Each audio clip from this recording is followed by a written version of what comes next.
Mr. Khan denied to the city of New York that he was an open defender of Osama bin Laden.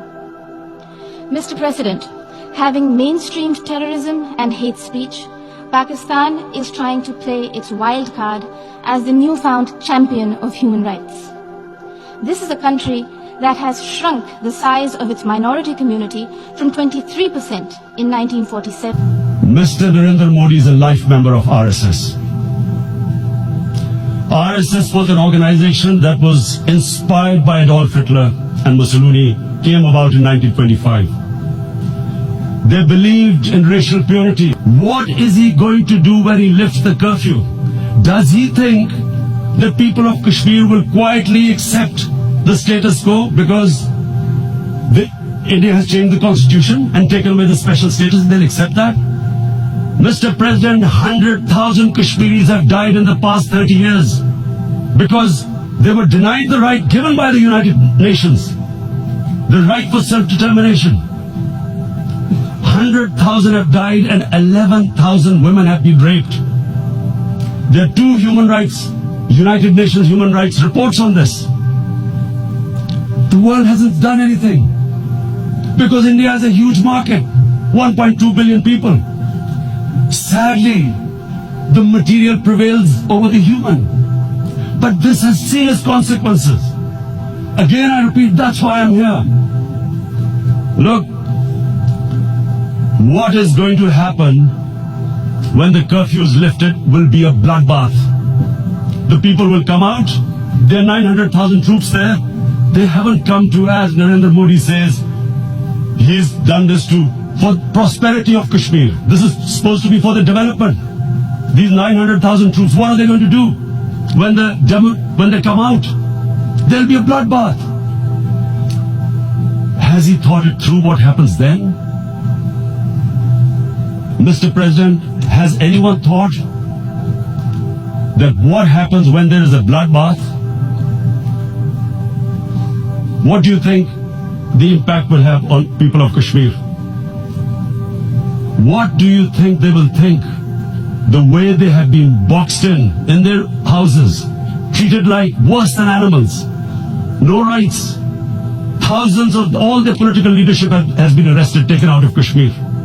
Even those Kashmiri leaders who were pro-India have been taken out.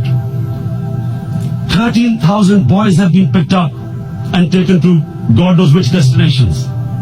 So what do they think? What will the people of Kashmir do when they lift the curfew?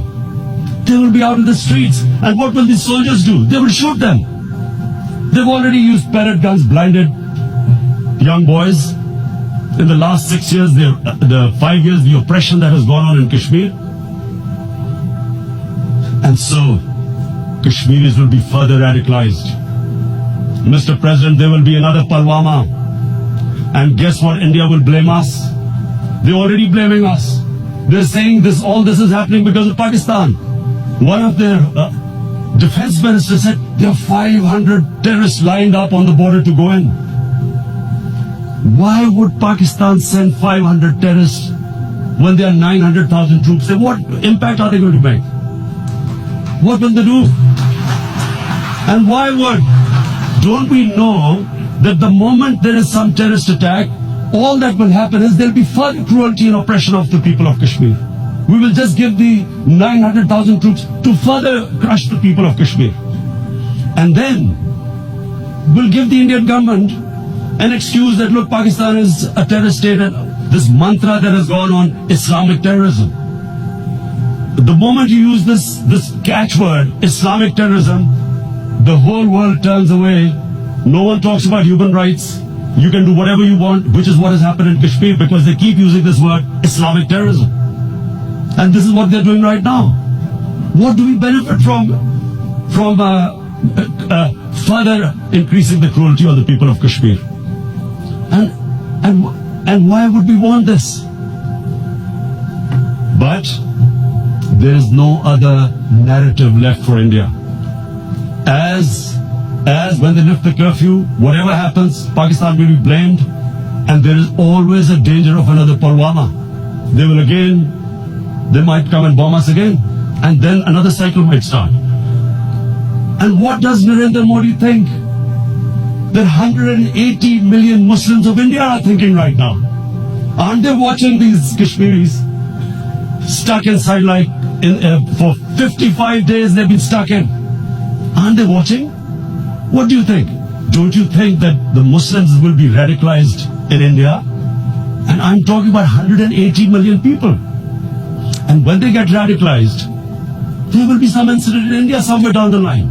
Again, we will be blamed. And I'm warning you right now, again, we will be blamed. And Mr. President, what about 1.3 billion Muslims who are watching this? And they know that it is only happening in Kashmir because they're Kashmiri Muslims. This is not happening to Kashmiri Hindus. They know that this is happening because of their religion. So what do you think they will be thinking? What do you think the Jewish community would think if they were, forget 8,000 Jews stuck like this? What do you think Europeans would think? What do we think? I mean, any human community, if their members are stuck like that, what do you think they will think? Are we a children of a lesser God? Is it not going to cause us pain?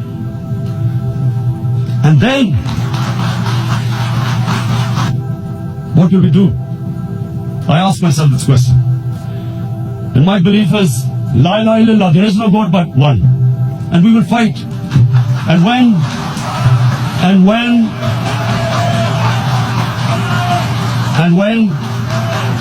when a nuclear armed country fights to the end, it will have consequences far beyond the borders. It will have consequences for the world, which is why I repeat I'm here. Because I'm warning you, it's not a threat. It's a fair worry that where are we headed?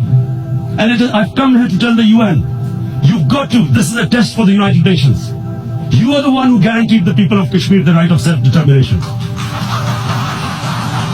They are suffering because of that. And this is the time not to appease like in 1939 appeasement took place. This is the time to take action. And number one action must be that India must lift this inhuman curfew, which has lasted for 55 days. It must free all political prisoners, and especially those 13,000 boys that have been picked up. Parents don't know where they've disappeared. And then the world community must give the people of Kashmir the right of self-determination. Thank you.